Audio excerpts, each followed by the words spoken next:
siz kattasiz-ku, o'zingiz boshlay qoling. Meni gaplarim hali tayyor emas. O'zing boshla dedim. Mayli, opajon, siz gaplaringizni tayyorlab turing, ungacha men gapirib turaman. Yana meni yomonlab o'tirmagin. Yo'q, nima deganingiz bu, opajon? Assalomu alaykum bolalar. Men Zumradman. Meni taniysiz-a? Men odobli bo'lishga harakat qilaman. Mehnatsevarman. Kattalarni hurmat qilaman. Hech kimga ozor bermayman. Tabiatni, jonivorlarni juda ham yaxshi ko'raman. Menimcha, axloqli odam boshqalarga ham mehr bilan munosabatda bo'lishi kerak. Salom, men qimmatman. Albatta, meni ham taniysiz. Biz haqimizdagi ertak juda mashhur. To'g'risi, men o'zimni ilgari odobsiz deb o'ylamaganman.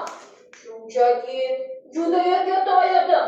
Mehnat qilishni yoqtirmasdim. Kattalarga salom bergim kelmasdi. Boshqalarga yaxshi gapirishga odatlanmagan edim. Ammo Zumradni maqtagani uchun jahlim chiqib, unga qo'pollik qilganman. Endi tushunyapman, bu ishlarim odob axloqqa to'g'ri kelmas ekan. Men yana shuni aytmoqchimanki, axloqli bo'lish bilan birga har bir inson o'z qadr-qimmatini ham bilishi kerak. To'g'ri aytyapti. Shuning uchun bolalar, siz Zumradga o'xshab axloqli bo'ling va meni xatolarimdan xulosa chiqarib, o'z qadr-qimmatingizni biling. Kelishdikmi? O'xshadimi? Insonni jamiyatda hamma hurmat qilar ekan. Kimki o'zini hurmat qilsa, atrofdagilar hurmat qiladi.